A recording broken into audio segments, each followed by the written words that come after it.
கிறிஸ்துவுக்குள் பிரியமானவர்களே, கர்த்தரும் இரட்சகருமாய் இயேசு கிறிஸ்துவின் ஈடு நீட்ட நாமத்தினாலே உங்கள் யாவருக்கும் என் அன்பின் வாழ்த்துக்களை தெரிவித்துள்ளேன். தேவன் அருளிய அப்பம் பிரேயர் மினிஸ்ட்ரி சேனல் மூலியமாக உங்களோடு சந்திப்பதில் மிகுந்த மகிழ்ச்சி அடைகிறேன். தினம்தோறும் இரவு நேரத்திலே பரிசுத்த வேதாந்தத்திலிருந்து ஒரு பகுதியை நாம் தியானித்து நம்முடைய குடும்ப பாதுகாப்பிற்காக நாம் ஜெபித்து வருகிறோம். 119ஆம் சங்கீதம் 1 முதல் 3 ஆகிய வசனங்கள். கர்த்தருடைய வேதத்தின்படி நடக்கிற உத்தம மார்க்கத்தார் பாக்கியவான்கள். அவருடைய சாட்சிகளை கை கொண்டு அவரை முழு இதயத்தோடும் தேடுகிறவர்கள் பாக்கியவான்கள். அவர்கள் அநியாயம் செய்வதில்லை, அவருடைய வழிகளில் நடக்கிறார்கள். ஹல்லேலூயா. கிறிஸ்துவுக்குள் பிரியமானவர்களே, ஆசீர்வதிக்கப்பட்ட சந்ததி எப்படி இருப்பாங்க? அநியாயம் செய்வதில்லை, கர்த்தருடைய வழியிலே நடக்கிறார்கள். கர்த்தருடைய வேதத்தின்படி நடக்கிற உத்தம மார்க்கத்தார் பாக்கியவான்கள். கர்த்தருடைய வேதத்தின்படி ஒரு மனுஷன் உண்மையா வாழ்றதுக்கு அர்ப்பணிக்கும் போது பாக்கியவான்கள் என்று எழுதப்பட்டிருக்கு. பைபிள்ல ஒரு வசனம் எழுதினதுதான். யாரெல்லாம் கர்த்தருடைய வார்த்தைக்கு கீழ்ப்படிறதுக்கு அர்ப்பணிக்கிறாங்களோ அந்த குடும்பம் உடனே ஆசீர்வாதம். சில குடும்பத்தில் யோசிப்பாங்க, பிரதர், இதுக்கு முன்னாடி பல வருஷமா கர்த்தரை அறிந்து கொள்ளலை, இப்போதான் அவங்க செய்தி கேட்குறோம், எங்கள் வாழ்க்கையில் நிறைய மிஸ்டேக் இருக்கு, நாங்கள் என்ன செய்யணும்? முதல்ல கையில் பைபிள் எடுங்க, இருக்கிற இடத்துல முழங்கால் போடுங்க, தேவனுடைய சமூகத்திலே அர்ப்பணிங்க. ஒரு மனுஷனுக்கு தெரியும் நான் எந்தெந்த வழியில் போயிட்டுருக்கேன் அப்படின்னு சொல்லி கேட்டால் அவன் சொல்லிடலாம். இப்போ என் வாழ்க்கையில் நான் சொல்ல முடியும் என்கிட்ட என்னென்ன மிஸ்டேக் இருக்குன்னு சொல்லி. அப்போ தேவனுடைய சமூகத்தில் ஒரு மனுஷன் வரும்போது தாழ்த்தும் போது தான் கிருபை. அப்போ யாரெல்லாம் இரவு நேரத்தில் இணைந்திருக்கிறீங்களோ, எந்த சூழ்நிலை இணைந்திருக்கிறீங்களோ உங்களுக்கு தெரியும், கர்த்தருடைய வேதத்தின்படி நடக்கிற உத்தம மார்க்கத்தார் பாக்கியவான்கள். இப்போ எனக்கு சொல்ல முடியும், நான் நிறைய குடும்பத்தை பார்த்துருக்கேன். சில குடும்பங்கள் ஆசீர்வதிக்கப்பட்ட குடும்பமாக இருக்கும். அந்தந்த வயசில் இந்த பிள்ளைகளுக்கு கல்யாணம் முடியும், பேரம்பேத்தி எல்லாம் தலைமுறை ஃபுல்லாக பார்த்துருவாங்க. 3 தலைமுறை வயசு பார்த்தா 80 வயசு, 85 வயசு, 90 வயசுலாம் இருக்கும். அப்போ என்னன்னு சொல்லி பார்க்கும்போது இரவும் போலமா வேதத்தை தியானிப்பாங்க, ஜெபிப்பாங்க, துதிப்பாங்க, கையில் பைபிள் எடுத்து நேரம் கிடைக்கும் போதெல்லாம் வாசித்துட்டு இருப்பாங்க. சர்ச்சில் உள்ள எல்லா சர்வீஸ் அட்டன் பண்ணிடுவாங்க. வீட்டில் பார்த்தா எல்லாம் சகல காரியத்திலும் கர்த்தர் ஆசீர்வதிச்சிருப்பார். அப்போ எப்படி அப்படின்னு சொல்லி கொஞ்சம் ஆழமாக போய் பார்க்கும்போது அவனோட வாழ்க்கையில முழு இதயத்தோடும் தேவனை ஆராதிப்பாங்க, முழு இதயத்தோடும் தேவனை தேடுவாங்க, உண்மையாக வாழ்வாங்க, பரிசுத்தமாக வாழ்வாங்க, நீதியை பின்பற்றுவாங்க, குடும்பத்தை கர்த்தருக்குள்ளாக நடத்துவாங்க. ஒரு குடும்பம் ஆசீர்வாதமாக இருக்கணும் அப்படின்னா வீட்டில் சினிமா படமோ நாடகமோ தேவையில்லாமல் காரியங்களோ அந்நிய கிரியைகள் ஒரு வீட்டுக்குள்ளே வரக்கூடாது. ஒரு வீடு ஒரு குட்டி பரலோகம் போல இருக்கணும். இப்போ யாரெல்லாம் இந்த செய்தியை கேட்குறீங்களோ, எங்கள் வீடு ஆசீர்வாதமாக இருக்கணும், நாங்கள் நல்லா இருக்கணும், என் குடும்பத்தில் சமாதானம் வேணும், நாங்கள் பரலோகத்துக்கு போகணும், நாங்கள் அவருக்கு பிரியமானபடி வாழணும் அப்படின்னு சொல்லி யாரெல்லாம் இந்த செய்தி கேட்குறீங்களோ, நம்ம என்ன யோசித்து பார்க்கணும் அப்படின்னா, 24 மணி நேரத்தில் நம்மளுடைய வாழ்க்கையில் என்ன அநியாயமான காரியம் நடக்கு, அநியாயமான காரியம் எது தொடருது, எதுக்கு நம்ம செவி கொடுக்கும், எந்த சத்தத்துக்கு நம்ம செவி கொடுக்கும். ஆதாம் ஏவாள் எங்க மிஸ்டேக் நடந்துச்சு அப்படின்னு சொல்லி பார்க்கும்போது, சர்ப்பத்தினுடைய சத்தத்துக்கு செவி கொடுக்கும்போது அவனுடைய வாழ்க்கையிலே தேவனை விட்டு தள்ளி போறாங்க, பாவத்துக்குள்ள விழுந்துருக்காங்க. அவங்களோட வாழ்க்கையிலே ஆசீர்வாதம் இழந்த சூழ்நிலை, மாம்சத்திலே தள்ளப்படுறாங்க, தேவனுடைய மகிமை இழந்து போறாங்க, சாபத்துக்குள்ள வந்துருந்தாங்க, கர்த்தரை விட்டு தள்ளி போய் ஒளிந்து கொள்றாங்க. அப்ப தேவனுக்கு முன்பாக நிக்க முடியல. அதுக்கு பின்னாடி என்னென்ன இருக்குன்னு சொல்லி பார்க்கும்போது, சர்ப்பத்தினுடைய சத்தத்துக்கு செவி கொடுக்கும் போது அவங்களோட வாழ்க்கையிலே அநியாயம் நடந்தது. அநியாயமான சத்தத்துக்கு செவி கொடுக்கும் போது தேவனுக்கு முன்பாக நிக்க முடியாது. அவர்கள் அநியாயம் செய்வதில்லை, அவர்கள் அநியாயம் செய்வதில்லை. அப்ப கர்த்தருடைய பிள்ளைகளை நம்ம எப்படி கண்டுபிடிக்கலாம் அப்படின்னா, அவர்கள் அநியாயம் செய்வதில்லை. அவர்கள் அநியாயம் செய்வதில்லை. இப்போ என் வாழ்க்கையில நான் பல சூழ்நிலையிலே ஊழியத்துக்கு வந்ததுனால, அநியாயம்னா என்ன, அக்கிரமம்னா என்ன, துன்மார்க்கம்னா என்ன, துணிகரம்னா என்ன, மீறுதல்னா என்ன, கர்த்தரை விட்டு தள்ளி போற காரியம்னா என்ன, பாவம்னா என்ன, இதெல்லாம் ஒரு பக்கம் இருந்தாலும் இன்னொரு பக்கம் பரிசுத்தம்னா என்ன, நீதினா என்ன, நியாயம்னா என்ன, நேர்மையா வாழ என்ன செய்யணும், உத்தமமா வாழ என்ன செய்யணும், பரலோகத்துக்கு போனா என்ன செய்யணும், கட்டளை கீழ்ப்படினா என்ன செய்யணும், கற்பனை கைகொள்ள என்ன செய்யணும், இப்படி நேரம் கிடைக்கும் போதெல்லாம் முதல்ல நான் கையில பைபிள் எடுத்து உட்காந்து வாசிக்க ஆரம்பிச்சேன். அதனால இந்த கடைசி காலம் ஆபத்து நிறைந்த காலங்கள். இன்னைக்கு ராத்திரி கர்த்தருடைய வருகையா இருந்துச்சுன்னா கூட என் இருதயம் தேவனோடு இருந்தால் நான் இமை பொழுதுல எடுத்துக்கொள்ளப்பட முடியும். அப்ப நான் என்ன செய்யணும் அப்படின்னா, இந்த உலக கவலையோ, உலக சிற்றின்பமோ, உலகத்துல மோகமான காரியமோ, கர்த்தரை விட்டு பிரிக்கக்கூடிய எந்த ஒரு காரியமா இருந்தாலும் அதை விட்டு நான் விலகி போயிடணும். அப்படி இருந்தா மட்டும்தான் என்னுடைய ஆத்துமா தேவன் பார்த்துட்டு இருப்பாரு. மனுஷன் பார்க்கல, தேவன் பார்த்துட்டு இருப்பாரு. அப்ப நைட் நேரத்துல செய்தி என்ன அப்படின்னா சிம்பிள். கர்த்தருடைய பிள்ளைகள் அநியாயம் செய்வதில்லை. கர்த்தருடைய பிள்ளைகள் கர்த்தருடைய வழியில நடப்பாங்க. கர்த்தருடைய வழியில நம்ம நடக்கிறோம் அப்படின்னா நம்ம இருதயத்துக்குள்ள சமாதானம் இருக்கும். இல்லை சும்மா நம்ம இஷ்டம் போல ஒரு தவறான வாழ்க்கையோ, ஒரு தவறான போக்கோ, இல்லை உலகத்தில் ஏதோ ஒரு காரியத்தில் அடிமையாக இருக்கும்போது நைட்டு வீட்டுக்குள்ளே எவ்வளோ நேரம் இருந்தாலும் அந்த வீடு ஒரு நரகம் மாதிரி இருக்கும். சமாதானம் இருக்காது. ஏன்டா வாழ்கிறோம், என்ன வாழ்க்கை, செத்த வாழ்க்கை அப்படின்னு சொல்லிட்டு இப்படி புலம்பிட்டு இருப்பாங்க.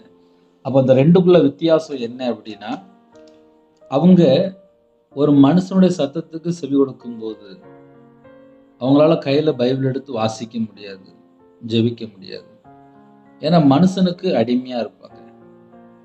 ஒரு மனுஷன் தேவனுக்கு அடிமையா இருந்தால் அவன் தேவனோடு இசைந்து இருப்பான்.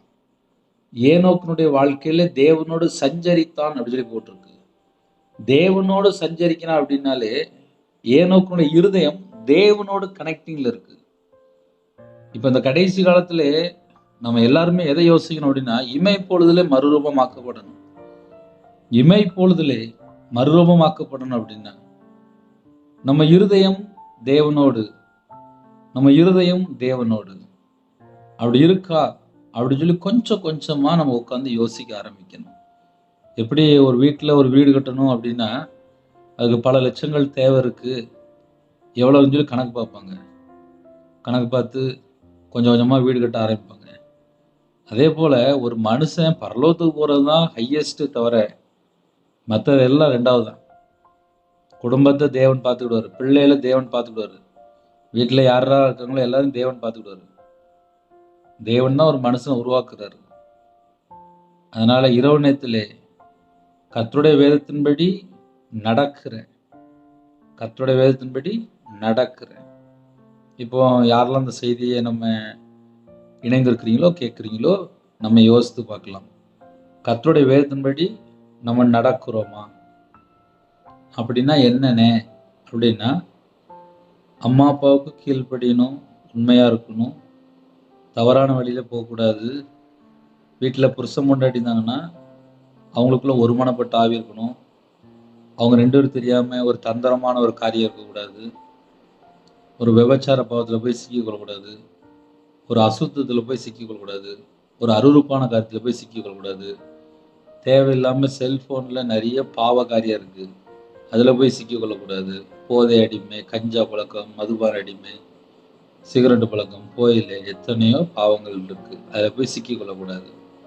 அப்போ கர்த்தருடைய வேதத்தின்படி நடக்கணும் அப்படின்னா, ஒரு குடும்பம் அப்படின்னா முதல்ல அவங்க கையில் பைபிள் எடுத்து அவங்க வாசித்து அவங்க வீட்டுக்குள்ளே முதல்ல வீட்டுக்குள்ளே உண்மையாக இருக்கணும். 31 நாள் வீட்டில் அம்மா சமையல் பண்ணி போட்டுட்ருப்பாங்க, அம்மாவுக்கு தெரியாமல் அட்டூழியம் பண்ணிகிட்டு இருப்பாங்க. அட்டூழியம் அப்படின்னா ஏகப்பட்ட சேட்டை பண்ணிகிட்டு இருப்பாங்க. வீட்டில் வந்து அம்மா சாப்பாடு போடுமா அப்படிம்பாங்க. வெளியில் பேசுகிற புள்ள கெட்ட வார்த்தை, பையங்க ஒரு ஸ்டெப்பு, பொண்ணு ஒரு ஸ்டெப்பு, எல்லா சேட்டையும் பண்ணிட்டு வீட்டுக்குள்ள நம்ம பார்த்தா, அம்மா ரொம்ப டயர்டாக இருக்குமா அப்படிம்பாங்க. ஆனால் வீட்டில் வந்து அம்மா நான் வெளியில் இப்படி போனேன், இந்த இடத்துக்கு போனேன், இங்கே இவ்வளோ நேரம் ஆச்சு அப்படின்னு சொல்லி செல்ல பிள்ளைகள் உண்மையாக பேசும். உண்மை எங்கே இருக்கோ அங்கே இயேசு கிறிஸ்து இருப்பார்.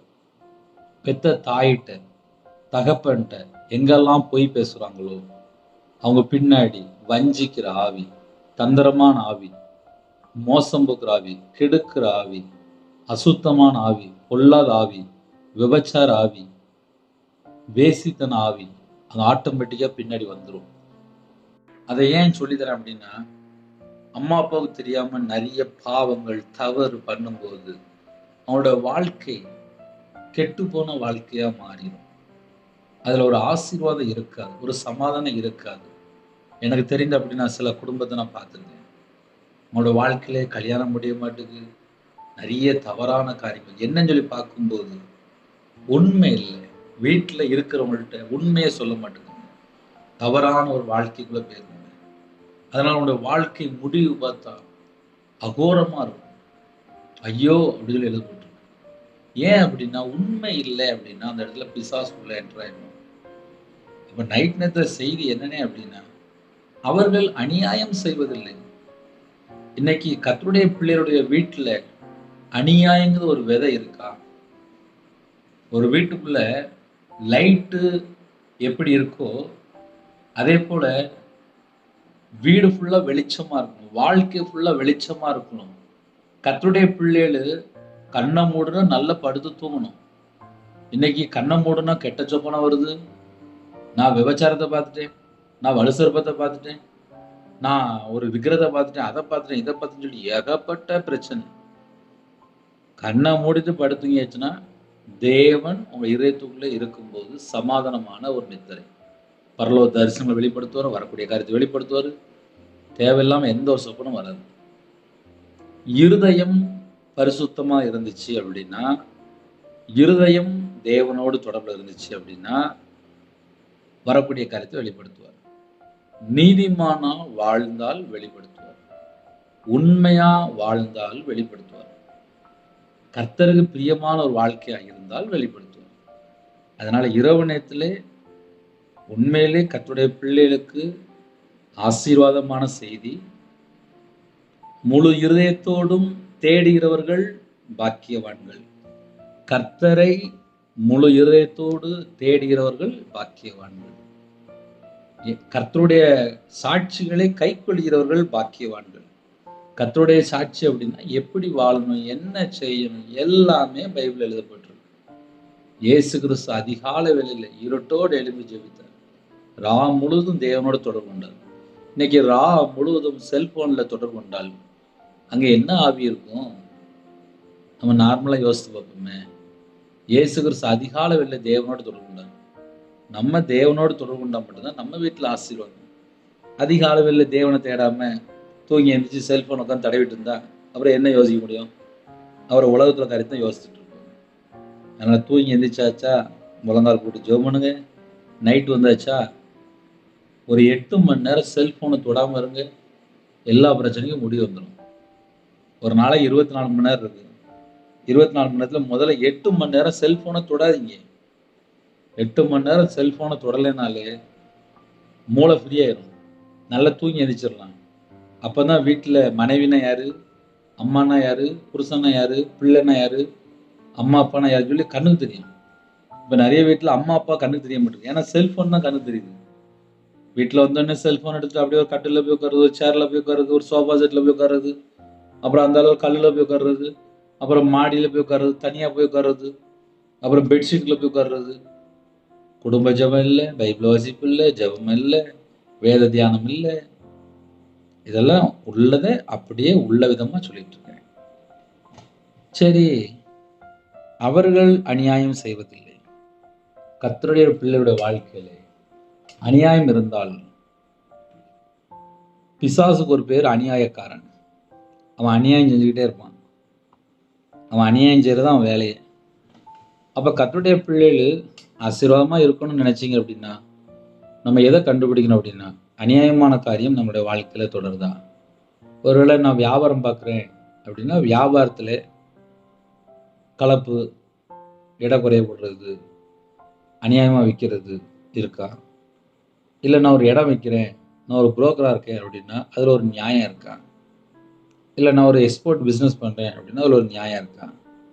எதை எடுத்தாலும் நியாயம் இருக்கா அப்படின்னு சொல்லி நம்மை நாம் ஆராய்ந்து பார்க்கணும். வீட்டில் அம்மாமா இருக்கிறாங்க, வீட்டில் குடும்பமாக இருக்கிறாங்க அப்படின்னா மருமகளை நம்ம எப்படி பார்க்குறோம், மாமியாரை எப்படி பார்க்குறோம், பிள்ளைகளை எப்படி பார்க்குறோம், புருஷனை எப்படி பார்க்குறோம், மனைவி எப்படி பார்க்குறோம்? அநியாயமான காரியம் உள்ள என்றாதான்.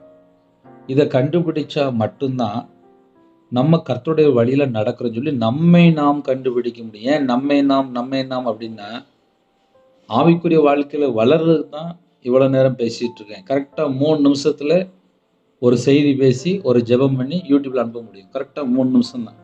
அந்த 3 நிமிஷத்துக்குள்ள நைட் என்னெல்லாம் ஜெபம் பண்ணணும், நைட்டு என்ன வசனம் பேசணும், அழகா சுருக்கமாக பேச முடியும்.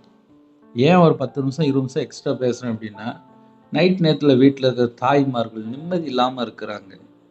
புருஷன் ஒரு பக்கம் பார்த்தா கேடான வாழ்க்கை, பிள்ளைகளுடைய வாழ்க்கையில் பார்த்தா ஆசீர்வாதம் இல்லை, குடும்பம் பார்த்தா சமாதானம் இல்லை, வீட்டில் பார்த்தா லட்சக்கணக்காக கடன், இன்னொரு பக்கம் பார்த்தா வியாதி, இன்னொரு பக்கம் பார்த்தா குடும்பம் ஃபுல்லாக பிரிஞ்சு போயிருக்கிறாங்க. சில வீட்டிலலாம் ஏண்டா வாழணும், அந்த அளவுக்கு நிம்மதி இல்லாத வாழ்க்கையாக ஓடிட்டுருக்கு. அப்போ இப்படிப்பட்ட வீட்டுகளுக்குள்ளே சத்தியத்தை போகும்போது கூட ஒரு 10 நிமிஷம் கேட்பாங்க, அந்த அண்ணன் என்ன சொல்கிறாங்க அப்படின்னு கேட்பாங்க. நீங்கள் கையில் பைபிள் எடுத்து வாசிக்காமல் உங்கள் வாழ்க்கை எப்படி ஆசீர்வாதமாக மாறும்? ஒருவேளை நான் படிக்க தெரியல அப்படின்னா அது தேவன் பார்த்துக்கிடுவார். படிக்க தெரிஞ்ச எல்லாருமே கையில் பைபிள் எடுத்து வாங்கி வாசிக்கணும். சில வீட்டில் பைபிள் இல்லாமல் இருக்குது, செல்ஃபோன்லேயே ஆப் இருக்குது, பைபிள் ஆப் இருக்குது, முடிஞ்சால் டவுன்லோட் பண்ணிக்கோங்க. எந்த நாட்டில் இருந்தாலும் சரி, முதல்ல கையில் பைபிள் எடுத்து வாசிங்க. ஒரு பிள்ளை வெளிநாட்டுக்கு போயிட்டேன், அங்கேருந்து எனக்கு ஒரு ஜெபக்குறிப்பு வந்துச்சு. ஆனால் எனக்கு 23 வயசு ஆகுதுண்ணே, நான் வெளிநாட்டுக்கு வேலைக்கு வந்தேன், வந்த இடத்துல இப்படி நடந்து போச்சு, எனக்கு ரொம்ப கஷ்டமாக இருக்குது அப்படின்னா. நான் கேட்டேன், நீ யாருமா அப்படின்னேன். நான் கிறிஸ்டியன் தானே அப்படின்னா. நான் பிறந்ததுலேருந்து நான் கிறிஸ்டியன் தான் அப்படின்னா. சரி, வெளிநாட்டுக்கு போனியே, பாஸ்போர்ட்டு எல்லாம் கொண்டு போனியா? எல்லாம் கொண்டு போயாச்சு. பைபிள் கொண்டு போனியா அப்படின்னு சொல்லி கேட்டேன். பைபிள் கொண்டு போகலனே அப்படின்னா. வீட்டுக்கு ஒரே பிள்ளை தான், வெளிநாட்டில் போய் வேலை பார்க்கா, வயசு பார்த்தா 23, அங்கே போய் பார்த்தா கண்ணீர் வாழ்க்கை, வேதனை, துக்கம். ஆனால் அவள் எதை மறந்துட்டா அப்படின்னா, கையில் பைபிள் கொண்டு போகிறத மறந்துட்டான். செல்ஃபோனை மறக்கலை, லேப்டாப் மறக்கலை, பாஸ்புக்கு மறக்கலை, எல்லாம் கொண்டு போயிட்டா. ஆனால் பைபிளை மட்டும் கொண்டு போகல. பிறந்ததுலேருந்தே கிறிஸ்டியனா. அப்போ பைபிளுக்கு முக்கியத்துவம் கொடுக்கல. அந்த பிள்ளை 23 வயசு பிள்ளை கண்ணீர் வடிக்கிறான், போன இடத்துல மாட்டிக்கிட்டா. அப்போ 23 வயசு பிள்ளைக்கு ஏன் பிரச்சனை வந்துச்சு அப்படின்னா, அவள் வேதத்தை நேசிக்கலை. கர்த்தருடைய வேதத்தின்படி நடக்கிற உத்தம மார்க்கத்தார் பாக்கியவான்கள். வெளிநாட்டுக்கு போகும்போது எல்லாத்தையும் கொண்டு போகிறாங்க, கையில் பைபிள் கொண்டு போக வேண்டாமா? சில குடும்பத்திலே வெளியூருக்கு டூருக்கு ஒரு 10 நாள் 20 நாள் போவாங்க. அந்த 10 நாள் 20 நாளுக்கு 10 ட்ரெஸ்ஸு கொண்டு போயிடுவாங்க, 5 ட்ரெஸ்ஸு கொண்டு போயிடுவாங்க, செண்டு பாட்டிலேருந்து எல்லாம் கொண்டு போயிடுவாங்க. ஆனால் கிளம்பி போகும்போது பைபிளை மட்டும் வச்சுட்டு போயிடுவாங்க. பைபிள் இல்லாமல் வெளியில் போகும்போது அவங்களோட வாழ்க்கை எப்படி இருக்கும்? நார்மலாக யோசித்து பாருங்களேன். நான் ஊழியத்துக்குள்ளே வந்ததுக்கப்புறம் 2016 சட்ட பையில் ஒரு சின்ன பைபிள் வச்சுருப்பாங்க. அந்த பைபிள் 2016 2017 ஒரு 190 ரூபா Korean print, pocket size Bible. அந்த பைபிள் எனக்கு எப்போம்லாம் நேரம் கிடைக்கும் உடனே எடுத்து ஒரு பக்கத்தை எடுத்து நான் வாசித்துட்டு இருப்பேன். என் சட்டப்பையில் செல்ஃபோன் இருக்கோ இல்லையோ, பைபிள் தான் என் சட்டப்பையில் இருக்கும். எல்லோரும் நினச்சிடுவாங்க பையில் செல்ஃபோன் வச்சுக்கான்னு நினைப்பாங்க. ஆனால் என் சட்டப்பையில் அந்த குட்டி பைபிள் வச்சுருப்பேன். கையில் பைபிள் தூக்கி 24 மணி நேரம் வாழன்னு சொல்லி ஆசைப்பட்டேன். கர்த்தர் இந்த அளவுக்கு உயர்த்தியிருக்காரு. யாரெல்லாம் பைபிளுக்கு முக்கியத்துவம் கொடுக்குறீங்களோ உங்களோட வாழ்க்கை உயர்ந்த நிலை, உயர்வான ஆசீர்வாதம். இதெல்லாம் தேவன் தரணும் அப்படின்னா நீங்கள் கையில் பைபிள் எடுத்தால் மட்டும்தான் ஆசீர்வாதம். கர்த்தருடைய வேதத்தின்படி நடக்கிற உத்தம மார்க்கத்தார், உண்மையான ஜனம் மட்டும்தான் ஆசீர்வதிக்கப்பட்டவர்கள். நான் மறுபடியும் சொல்றேன், கர்த்தருடைய வேதத்தின்படி, வசனத்தின்படி, வார்த்தையின்படி நடக்கிற உண்மையான ஜனம் ஆசீர்வதிக்கப்பட்டவர்கள். இப்போ நைட் நேரத்தில் செய்தி என்ன அப்படின்னா, ஒரு சின்ன கேள்வி என்னன்னா, என் வாழ்க்கை கர்த்தருடைய வார்த்தையின்படி தான் நான் நடக்கிறேன்னா, என் வாழ்க்கை உண்மையா இருக்கா? அதை நான் தான் யோசித்து பார்க்கணும். என் இதயத்துக்குள்ள என்னெல்லாம் குப்பை இருக்கு, ஏதாவது இருக்கா இல்லையா, தேவனுக்கு முன்பாக நான் எப்படி இருக்கேன், உண்மையா இருக்குன்னா அதை நான் தான் யோசித்து பார்க்கணும். அதை யோசித்து பார்த்தா மட்டும்தான் இந்த ராத்திரி கர்த்தருடைய வருகையா இருந்துச்சு அப்படின்னா நான் பரலோகத்துக்குள்ள போக முடியும். ஏன்னா துன்மார்க்கன் பரலோகத்துக்குள்ள போக முடியாது. மனம் திரும்பி சிறு பிள்ளையை போல மாறினா மட்டும்தான் பரலோகத்துல போக முடியும். ஆட்டுக்குட்டியான ஜீவ புஸ்தகத்துல பேர் எழுதப்படணும் அப்படின்னா தீட்டு, அருவருப்பு, பொய், அங்கே உள்ளே போக முடியாது. அநியாயம் செய்கிறவங்க போக முடியாது. அதனால முக்கியமான சப்ஜெக்ட் தான் பேசிட்டு இருக்கேன். ரெண்டாவது, அவருடைய சாட்சிகளை கை கொண்டு, அவர் நமக்கு என்னெல்லாம் எழுதி கொடுத்தாரு, என்ன செய்யணும், ஏது செய்யணும், எப்படி வாழணும், எல்லாம் சாட்சி மூலியமா எழுதி கொடுத்தாரு. பழைய ஏற்பாட்டில் பரிசுத்தவான்கள் எப்படி வாழ்ந்தாங்க, தாவீது எப்படி வாழ்ந்தாரு, மோசே எப்படி வாழ்ந்தாரு, ரூத்து, எல்லாம் பைபிள் எழுதப்பட்டிருக்கு. சும்மா இருக்கும்போது கையில் பைபிள் எடுத்து வாசித்து பார்த்து நம்ம தான் கற்றுக்கொள்ளணும். கற்றுக்கொண்டு நம்ம வாழ்க்கை எப்படி இருக்கு, இன்னைக்கு நம்ம என்ன செய்யறோம், இதெல்லாம் யோசித்து பார்க்கறதுக்கு தான் பூமியில நமக்கு 24 மணி நேரத்தை தந்திருக்காரு. இந்த 24 மணி நேரத்தை வேஸ்ட் பண்ணிட்டு, துணிகரமாக வாழ்ந்துட்டு, துன்மார்க்கனா வாழ்ந்துட்டு, பாவத்தில் வாழ்ந்துட்டு, அசுத்தத்தில் வாழ்ந்துட்டு, அருவருப்புல வாழ்ந்துட்டு, விபச்சாரத்தில் வாழ்ந்துட்டு, விக்கிரத்துக்குள்ளே போய் சிக்கிக்கிட்டு, அப்புறம் என் வாழ்க்கையில் எனக்கு இது இல்லை அது இல்லைன்னு சொல்லி புலம்பிட்டு இருக்கக்கூடாது. ஏன்னா சில குடும்பத்தில் புலம்பிட்டு தான் இருக்கிறாங்க. ரெண்டையுமே சேர்த்து சொல்லி தரேன். அவரை முழு இதயத்தோடும் தேடுகிறவர்கள் மட்டும்தான் பாக்கியவான்கள். இப்போ 20 நிமிஷம் நீங்கள் செய்தி கேட்குறீங்க அப்படின்னா நீங்கள் பாக்கியவான்கள் தான். எப்படின்னே அப்படின்னா 20 நிமிஷம் ஒரு செய்தியை கேட்கணும் அப்படின்னா உங்களுக்கு கர்த்தரை குறித்து ஒரு அக்கறை, ஒரு ஆசை, ஒரு பாசம் இருந்தால் மட்டும்தான் அந்த செய்தி நீங்கள் 20 நிமிஷம் கேட்க முடியும். ஏன்னா நான் லைவ்ல வரல, நான் ஆடியோவில் தான் பேசிக்கிட்டு இருக்கேன். வசனம் தான் ஸ்க்ரீனில் நிற்கி. இதெல்லாம் தாண்டி யாரெல்லாம் கேட்டு கர்த்தருடைய வார்த்தையின்படி நீங்கள் வாழ்றதுக்கு அர்ப்பணிக்கிறீங்களோ நம்ம எல்லாரும் பரலோகத்தில் ஒரு நாள் சந்திப்போம். ஹல்லேலூயா. அவர்கள் அநியாயம் செய்வதில்லை, அவர்கள் அநியாயம் செய்வதில்லை, அவர்கள் அநியாயம் செய்வதில்லை. அப்போ கர்த்தருடைய பிள்ளைகள் அநியாயம் செய்ய மாட்டாங்க. அவருடைய வழிகளில் நடக்கிறார்கள், கர்த்தருடைய வழிகளில் நடக்கிறார்கள். அப்படி ஒருவேளை யாரெல்லாம் நீங்கள் வாழ்ந்துட்டு இருக்கிறீங்களோ நம்ம குடும்பம் ஆசீர்வாதமாக இருக்குன்னு அர்த்தம். ஹல்லேலூயா. இந்த செய்தி உங்களுக்கு பிரயோஜனமாக இருக்குது அப்படின்னா நீங்கள் மற்றவங்களுக்கு அனுப்பிக்கோங்க. இல்லை ரொம்ப கஷ்டப்பட்டு தான் கேட்டேன் அப்படின்னா விட்டுருங்க. என் பேர் ரவிராஜ். எனக்கா முடிஞ்சால் ஒரு நிமிஷமாக ஜெபித்து கொள்ளுங்க. இருக்கிற இடத்துல கண்கள் மூடி நாம் ஜெபம் செய்வோம். அன்பின் கர்த்தாவே நன்றியோடு துதிக்கிறோம் சொல்லியிருப்பா. நாங்கள் எப்படி வாழணும் எங்களுக்கு கற்று தரீங்க, அதுக்காக ஸ்தோத்திரம். எங்களோட பாவத்தை மன்னிங்க. இந்த நாள் முழுவதும் பாதுகாத்த கிருபைக்காக நன்றி. உங்களோட ரத்த கோட்டைகளை வேலை அடைத்து மூடி மறைத்து பாதுகாத்துங்க. யாரெல்லாம் கற்பத்தனையாக ஜீவிகளோ கத்தர் மனம் இறங்கி ஆசிரியங்க. மாசமாக இருக்க கத்தர் ஆசிரியங்க. டெலிவரி போகிறாங்க பிள்ளைகளோட கத்தர் கூட இருங்க. பிள்ளைகள் வயசு அதிகமாகிட்டு ஏற்ற துணையை தந்துருங்கப்பா. அவங்களுடைய தேவைகளெல்லாம் சந்திங்க. திருமணம் முடிந்ததுக்கப்புறம் எந்தெந்த காரியத்தில் குறைகள் இருக்கோ மன்னித்து ஆசிரியங்க. சில குடும்பத்தில் நைட் ஷிஃப்ட்டில் வேலை பார்க்குறாங்க, டிரைவிங் லைனில் இருக்காங்க, வேறு வேறு நாட்டுக்குள்ளே இருக்காங்க. எல்லாரையும் உங்களுடைய ஜீவனுக்கு அர்ப்பணிக்கிறோம். தேவன் அருளை அப்போ மினிஷன்லே கர்த்தருடைய கரத்தில் அப்படிங்கிறோம். கர்த்தர் பிரியமானபடி வாழ்ந்து நித்திய ஜீவனுக்குள்ள வர்றதுக்கு எங்களை தாழ்த்திடும். கடனில் கஷ்டப்படுறாங்க, அந்த கடன் பிரச்சனைக்கு ஒரு முடிவு கொண்டு வாங்க. குடும்பத்துக்குள்ள சமாதானம் இல்லை, பிரிவினை, சமாதானம் இல்லாத ஒரு வாழ்க்கையாக இருக்குது. வேதத்தின்படி வாழ்ந்து ஆசீர்வாதங்களை பெற்றுக்கொள்ள கிருபை செய்யுங்க. ஞானஸ்தானம் எடுக்காமல் இருக்காங்க, ரட்சிக்கப்படாமல் இருக்காங்கப்பா, விக்கிரத்தில் அடிமையில் இருக்காங்க, மாந்திரியத்தில் கட்டப்பட்ட நிலைமை இருக்காங்க. அந்த குடும்பங்கள் மனம் திரும்ப வேண்டும். அந்த குடும்பம் ரட்சிக்கப்பட வேண்டும். அந்த குடும்பத்துக்கு விரோதமாக எந்தெந்த ஆவியல் கிரியை செய்து கொண்டிருக்கோம் இயேசு கிறிஸ்து ரத்தத்தினாலே, இயேசு கிறிஸ்து நாமத்தை சுற்றி அறியப்படட்டும். இயேசு கிறிஸ்து ரத்தத்தினாலே, இயேசு கிறிஸ்து நாமத்தை சுற்றி அறியப்படட்டும். இணைந்திருக்கிற குடும்பங்கள் கர்த்தராகிய இயேசு கிறிஸ்து நாமத்தினாலே வேலி அடையப்படட்டும், பாதுகாத்துக் கொள்ளப்படட்டும். உம்முடைய கரத்தில் முடியும். இரவு நேரத்தில் எங்கள் வீட்டுக்குள்ளே இயேசு கிறிஸ்து ராஜா, மகாபிரபு ராஜா வாங்கப்பா. எங்கள் இதயத்துக்குள்ளே வாங்க. எங்கள் வீடு முழுதும் இயேசு கிறிஸ்து ரத்தம் நிறைவேட்டும் உருவின பட்டயத்தோடு அப்பா முன்னும் பின்னுமா தேவ தூதர் உலகின ராஜா எல்லா குறைகள் குற்றலாவற்றையும் மன்னிச்சிருங்க. எங்கள் வீட்டுக்குள்ளே அப்பா உமக்கு பிரியம் இல்லாமல் எந்த ஒரு தீட்டான காரியம் இருக்கக்கூடாது, அநியாயமான காரியம் இருக்கக்கூடாது, அருவருப்பான காரியம் இருக்கக்கூடாது. எல்லாம் சுத்திகரிக்கப்படட்டும். எங்கள் வீடு முழுதும் தேவன் தங்களுடைய ஆலயமா இருக்கணும். எங்க வீட்டுக்குள்ள நீங்க இருக்கணும்ப்பா. எங்க இதயத்துக்குள்ள நீங்க இருக்கணும்ப்பா. எங்க குடும்பத்துக்குள்ள நீங்க இருக்கணும்ப்பா. எங்க வாழ்க்கை அப்பா முழுவதும் கர்த்தருடைய கரத்துல அப்படிங்கணும். ஹாஸ்டல்ல இருக்காங்க, ஹோம்ல இருக்காங்க, முதியோர் இல்லத்துல இருக்காங்க. கர்த்தர் கூட இருக்கு. எத்தனையோ பிரச்சனைக்கு நடுவுல, போராட்டத்துக்கு நடுவுல, பாடுகளுக்கு நடுவுல ஜெபிக்கிறாங்கப்பா. எல்லாவற்றையும் கர்த்தர் அறிவிங்க. நைட் ஷிஃப்ட்ல, நைட் நேரத்துல, நைட் இடத்துல அப்பா பல இடத்துல ஜெபிக்கிறாங்க. எத்தனையோ நாட்டுக்குள்ள இருக்காங்க.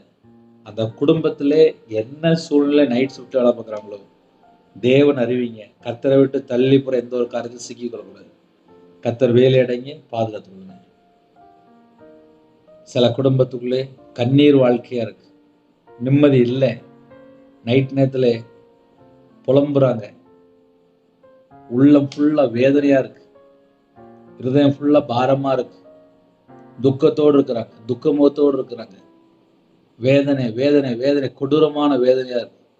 லாது ரபல ஹௌஷத ரபல ஹுரது ரீமா பாபா து ஹௌஷத ரபல ஹுரது ஷபது ஹபஹ பிஹி பிலஹ பிலஹரது சேபல ஹூது ரபு ஷபத ரபல ஹுரது செகதன மலரு ஷஹதுல பல ஹரது ஷதுனி மார தரபர கபது ಬೇಕೆದನು ಲಾಭ ದೂರ ಬಾಲ ರಬು ಶಬದರ ಬಲ ಹೋರ ಬಲ ಕದುರ ಬಲ ಸೆಬಹು ಬಿಹೌ ಶದರ ಬಲ ಹೊರದು ஷீபா தூர சந்த டலபக்கன் துட்டுறவல காயமெல்லாம் மாறட்டும்பா, காயமெல்லாம் மாறட்டும்பா.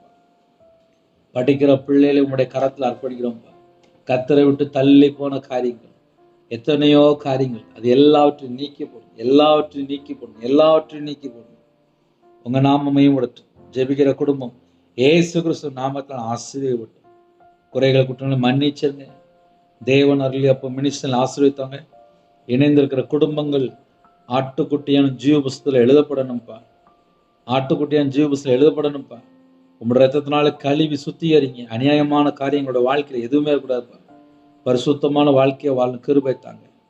உங்க பாதத்தில் அர்ப்பணிக்கிறோம்.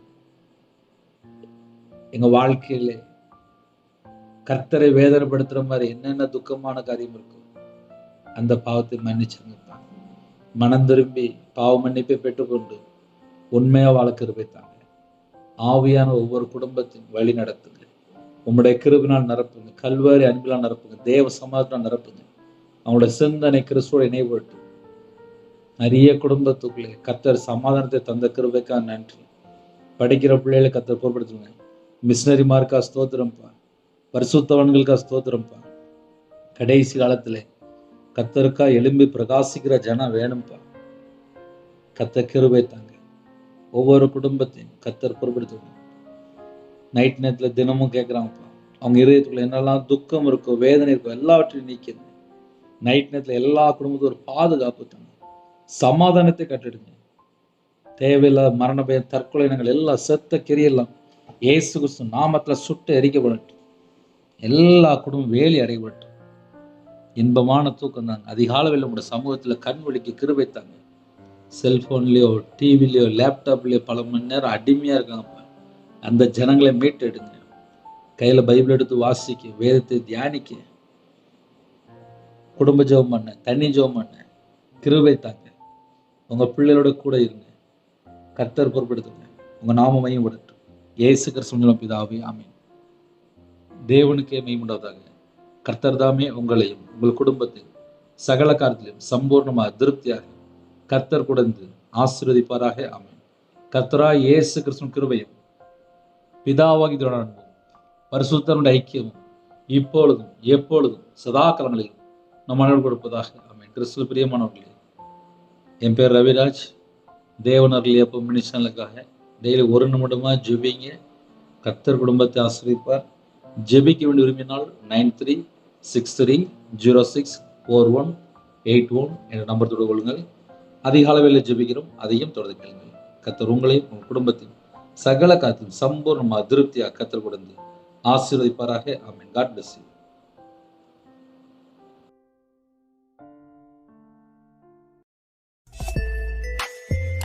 Thanks for watching. Please subscribe our channel. Click the like and share. Click the bell. God bless you.